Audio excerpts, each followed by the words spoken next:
If you only invest your life's time and energies in building these useful relations, you're missing the joy of life. You're missing the aliveness of life.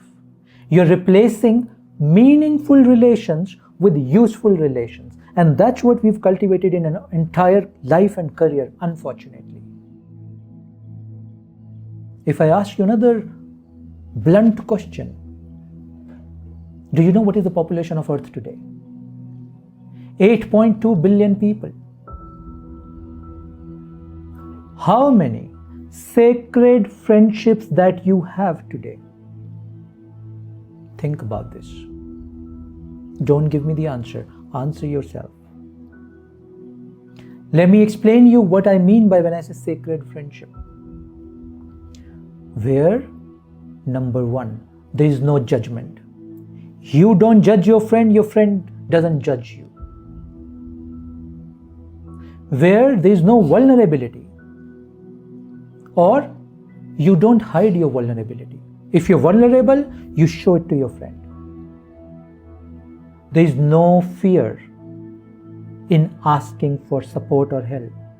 If you are struggling with something, without any fear, you go and ask your friend, or share your heart out with your friend, without any fear or shame. You are ever ready to offer unconditional support to your friend no matter what. You know what is unconditional support?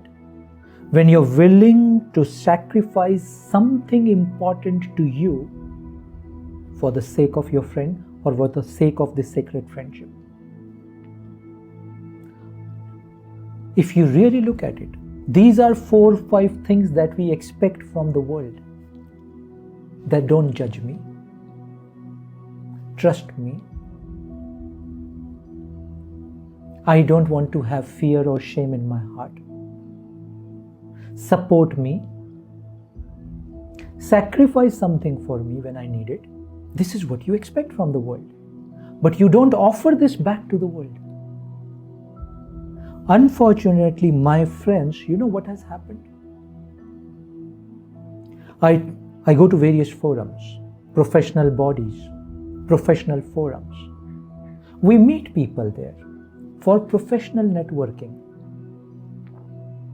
What does professional networking mean? Usefulness. Am I against that? No. But there's a problem. If you only invest your life's time and energies in building these useful relations, you're missing the joy of life. You're missing the aliveness of life. You're replacing meaningful relations with useful relations. And that's what we've cultivated in an entire life and career, unfortunately. And now very proudly we make the statements that leaders are alone at the top. I don't agree with that. Why must leaders be alone at the top? Leader is somebody who is very established in this Maitri Bhav. I heard this statement from my very dear friend, Dwarkanath ji. He makes this statement, from Mali to Malik. Mali means the gardener of your organization or your locality, to the Malik, which is the owner, promoter, board people of your institutions. You should have the same bhav. I call that Maitri. We are cultivating only useful connections, not meaningful relations in life. Useful connections means transactional. I am speaking at this brilliant ISD forum because usefulness, I might get some assignment from you. This is usefulness. This is the attitude of usefulness. But meaningfulness is a different thing altogether. I am speaking at this privileged ISD platform because I want our communication, conversation to bring some meaning into your life. I want this discussion to bring some meaning into my life. This meaning will enhance the value of our life, not usefulness. Usefulness has some role practically. Meaningfulness has great role heartfully. It enhances the experience and value of your life. But are we cultivating that? As I said, out of 8.2 billion people, how many sacred friends do you have? When I ask this question in a live forum, you know the answer that I get? 0. Barely 1 or 2. And when I probe 1 or 2, who are these people? 99% the answer I get is my spouse. Really? You are replacing your friends with your spouse? Don't make that mistake. You know why? What are we doing with our spouses? We are putting all the burden of our needs and expectation on our spouses. We want our spouse to be our mentor, our financial planner, our guide, our companion, our travel buddy, our party buddy, our support system, our house maker, our money maker, our coach, our friend, etc., etc. Do you see the problem? We are putting the burden and expectation of 20 different roles into one person. Sorry, it doesn't work that way. And then our spouses become burdened because they love us. They want to fulfill our expectations. But it's criminal. It's violence. Because you wanted to have friends, really, senior friends who could mentor you, junior friends who could bring joy in your life, all kinds of different category of friends, but all sacred friendship. Because you've cut on all that, you stopped investing in those meaningful relations, but there's a need in the heart. So where do you go? You go to your spouse and put all these requirements and needs that you have on that one poor person. That's the greatest violence that we are making. And why we're doing this? Because we've cut everything out. Our motto in life has become usefulness. We spend time where we think it is useful. Transactional. I meet you because it's useful. Because lena dena ka bhav hai. I get this from you, you get this from me. We're only transactional people. Unfortunately, we've become transactional people. But life's principle is different. Life wants to teach us transformational relationship. I do something selflessly for you. You do something selflessly for me. Atul is not paying me for this talk, and I don't expect anything from any one of you. It's an opportunity for me to just share what I've learned in my sadhana. It's an opportunity for me to learn from the presence of so many learned people like you. Even if I don't learn, even if you don't learn, I'm happy with that. It's not an expectation. It's just a prayer that transformation must happen. It may not be even mutual. Maybe I get transformed from this session, you don't. It is all right. But no transaction. Give and take नहीं है कि आपको 2 मिला मुझे 2 मिला बात बराबर. No way. That's how we've ruined our lives. When I say ruined our life, meaning the scope of our life. We too could have become the Buddhas and the Patanjalis of the ancient Bharat. But we get lost. We got lost in this transactional mind frame. And we are doing it in our organizations also. And then leaders are becoming lonely at the top. Our organizations are not friendly places. We don't want to go there. I'm not talking about you personally. Please don't mind it. I'm talking about a lot of young people I meet. They don't want to go to office. They say it's a toxic environment. They don't feel friendly vibe. Who's responsible? Is Gen Z responsible? Or are we responsible as leaders that we've not created that friendly vibe? And when we say we are creating the friendly vibe, hidden agenda तो कुछ और ही होता है कि इनसे performance और productivity better हो जाए. There is an hidden agenda. Where is purity of sacredness? Where you're genuinely wanting them to do well in their life, where you genuinely want to enhance the experience of their life, where you genuinely want to heal them. Because when you heal them, इस प्रकृति के नियम बड़े विचित्र हैं. The laws of nature are mysterious. When you go out and heal the world's energy start to heal you in return.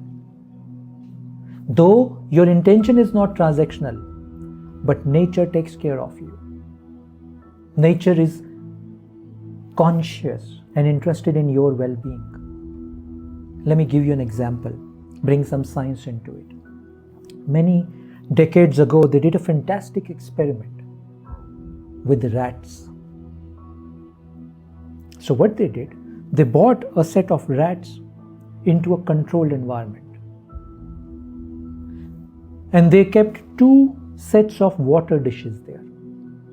In one there was a sweet water, in the other there was a drugged water. उसमें drug था, नशा था उसमें. They washed the rats. Rats came, drank the sweet water, brilliant. But then they also went and drank the drugged water. Wow. They enjoyed the asar of the drugged water, the hallucination and the high feeling that they got. Slowly they observed, the experimenter.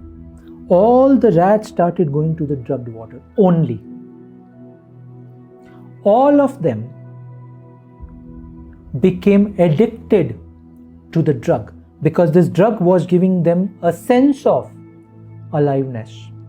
We call it dopamine. Okay? So for many decades, researchers thought that people get drugged because they love to be high, and drugs are the only ways to make them feel high. So this became a theory.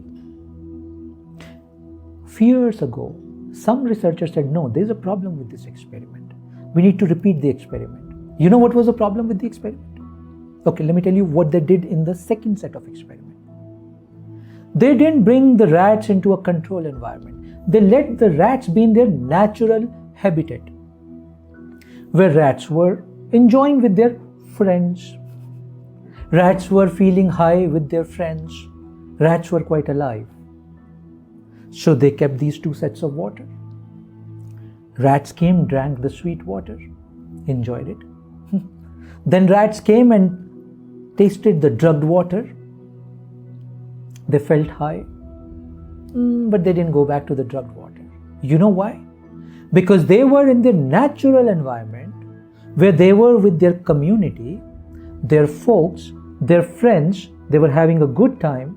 They didn't need the drugs.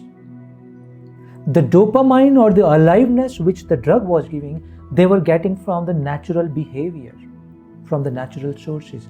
In the second environment, none of the rat became dependent or addicted to the drugs. Hello, there is a point here. We are becoming addicted to things, be it social media or synthetic drugs or any drug. We and our next generation and our coming generation and our future generation, all becoming addicted to different modes, from the phone to a substance. Why? Even we are drugged too. We are also addicted to some things. Why? Lack of meaningful connections in life. We have not invested enough in cultivating what I called the sacred friendship, the sacred Maitri Bhav. We thought these friends, they don't assist me in my next business assignment. They don't bring me network. They don't bring me my new contract. They don't bring me my new assignment. They don't help in any one of that. Why do I spend time with them? एक और research हुआ. That research said, people who hang out, this was a very famous research, recently came out, people who hang out with their buddies, buddies मतलब पक्के दोस्त. At least once or twice a week. Live much longer, much happier, heart attack rates are down, blood pressure rates are down. क्या prove हो रहा है यहाँ पे? When you live joyfully with these meaningful relations, your physical and mental well-being also enhances. We don't become diseased or depressed because ecosystem joyful है. मुझे कोई भय नहीं है. I'm not fearful. I'm not ashamed of sharing my weak points, my vulnerability. I have set of people with whom I can share my heart out. They don't judge me, I don't judge them. And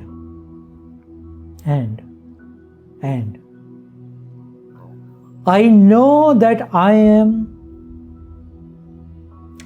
meaningful in somebody's life in a truest way. एक ये भाव मेरे हृदय में आता है कि मैं मीनिंगफुल हूं भाई किसी के लिए. मैं रेलेवेंट हूं किसी के लिए. कोई मुझे चाहता है. मेरे जीवन का कोई वैल्यू है इन अ ट्रू सेंस. मेरे जीवन का वैल्यू नहीं है जब तक मेरे पास चेयर है, the position. My life is not valuable till the time I have a position. No, there are a set of people for whom my life is valuable. This gives you a sense of deep integrity, deep harmony, deep joyfulness, deep well-being. यहाँ से आता है well-being, true well-being. My friends, were you not afraid to ask for help? Were you ever eager to offer the support and the trust that your friends need? I remember when I was growing up, there was no culture of staying in the hotels or eating out in restaurants. Whenever we wanted to, we meaning my parents, and I was a kid, whenever we were going outstation, we would always stay with my father's friends, not hotels. Whenever we wanted to eat out, my parents will call some of their dear friends and say, आज हम dinner पे आना चाहते हैं तुम्हारे पास, कुछ अच्छा सा बनाओ. They would almost like order कि आज ये बना के खिलाओ, हम आ जाएंगे 6 बजे. What we do today? Our nano units or nuclear units, we proudly go out to expensive restaurants all alone. We go and travel in a city and look for a hotel to stay, even if we know we have friends and relatives in that city. Many a times we don't even reach out to them. I don't know what shame or fear that we have. But we are missing on this tattva which makes life worth living, which makes us alive, called Maitri. We are missing on this big time.